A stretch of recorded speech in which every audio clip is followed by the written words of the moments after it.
Let's talk Hindi में आपका स्वागत है। आज हम एक कविता पढ़ने वाले हैं जिसका नाम है दीवानों की हस्ती। इसे भगवती चरण वर्मा ने लिखा है। हमने इस कविता को कक्षा 8 एनसीईआरटी की किताब वसंत के पाठ 4 से लिया है। तो आइए पढ़ते हैं और समझते हैं कि कवि इस कविता में क्या कहना चाहते हैं। सबसे पहले जानते हैं इसके कुछ की पॉइंट्स को।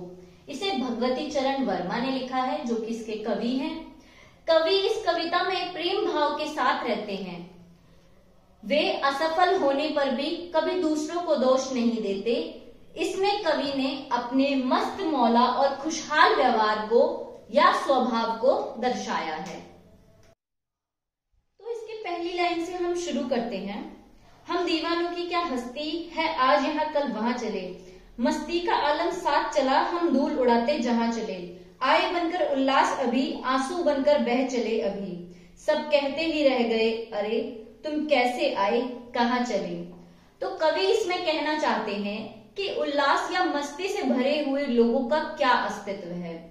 आज यहाँ पर हैं, कल कहीं और होंगे। वे एक जगह स्थिर नहीं रह सकते। वे कहीं भी किसी भी जगह से जुड़ी नहीं रह सकते। चलते रहना ही उनके जीवन का उद्देश्य है। वे कहते हैं वे जहां गए, उनका मस्ती भरा जो स्वभाव है, उनका उल्लास भरा खुशहाल स्वभाव जो है वह उनके साथ चलता है। उन्होंने जगह बदलने पर भी अपने स्वभाव को समान रखा, अपने स्वभाव को बदलने नहीं दिया। सुख दुख देखकर भी या परिस्थितियों के बदलने पर भी अपना स्वभाव नहीं बदला। यहाँ धूल उड़ाने का मतलब है वह अपने स्वभाव से धूम मचा देते हैं। वे जहां भी जाते हैं वहां खुशियों का विस्फोट होता है और खुशियां ही खुशियां वहां देखने को मिलती हैं। वे कहते हैं कि खुशियां बनकर वे आए थे और अब जब वे जा रहे हैं तो सब दुखी हो रहे हैं। यही खुशियां अब आंसू बनकर बह रही हैं। वे अभी खुश थे और तभी दुखी हो गए।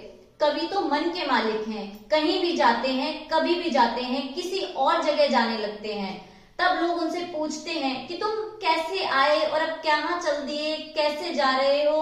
उन्हें कुछ नहीं पता चल रहा है कि कवि क्यों आए थे और क्यों जाने लगे। किस ओर चले यह मत पूछो, चलना है बस इसलिए चले, जग से उसका कुछ लिए चले, जग को अपना कुछ दिए चले। दो बात कही दो बात सुनी, कुछ हंसे और फिर कुछ रोए, छक्कर सुख दुख के घूंटों को हम एक भाव से पिए चले।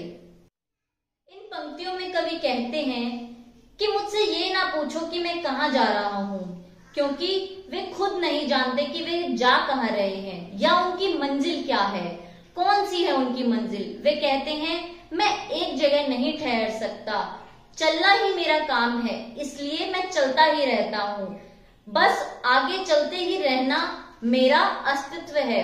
उन्होंने दुनिया में ज्ञान प्राप्त करने का प्रण लिया है, इसलिए वे हमेशा कुछ ना कुछ सीखने का प्रयत्न करते रहते हैं और उसी दौरान दूसरों को भी सिखाने की कोशिश करते हैं।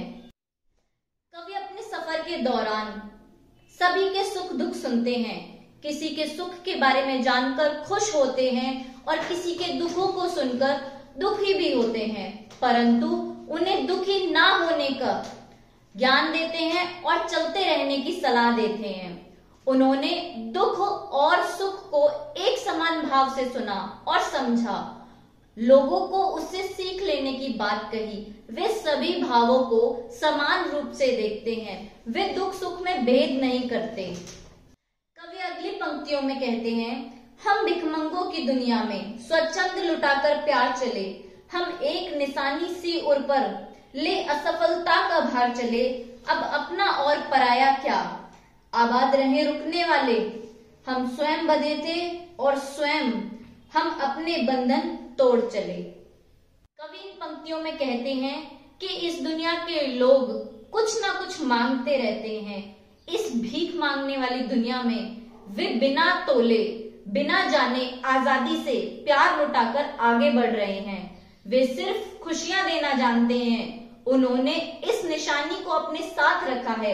वे जीवन में असफलता से भी गुजर रहे हैं, परंतु कभी भी उन्होंने किसी असफलता के लिए दूसरों को दोष नहीं दिया। वे असफलता को भी एक सकारात्मक भाव से देखते हैं और उसका बोझ भी खुद उठाते हैं। कवि कहते हैं कि यहाँ न कोई अपना है न कोई पराया। जो अपनी मंजिल को पा लेते हैं और रुक जाते हैं वे भी आबाद रहें। वे उनको भी आशीर्वाद देते हैं। वे कहते हैं कि अपनी इच्छा से वे इस बंधन में बंधे थे और अब वे अपनी ही इच्छा से इस बंधन को तोड़कर आगे बढ़ रहे हैं। वे दुखी भी होते हैं कि वे संसारिक व्यक्ति न बन पाए, परंतु यही उनका स्वभाव है। यह मस्त मौला और खुशहाल रहना ही उनका स्वभाव है, इसलिए वे चलते रहते हैं मस्त होकर और आगे बढ़ते रहते हैं।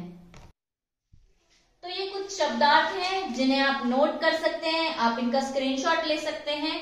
ये आपको कविता को पढ़ने में काफी मदद करेंगे। किड्स, आज के लिए बस इतना ही। इस कविता को पढ़िए, समझिए। अगर कुछ ना समझ आए तो कमेंट में जरूर पूछिए। तब तक के लिए बाय बाय।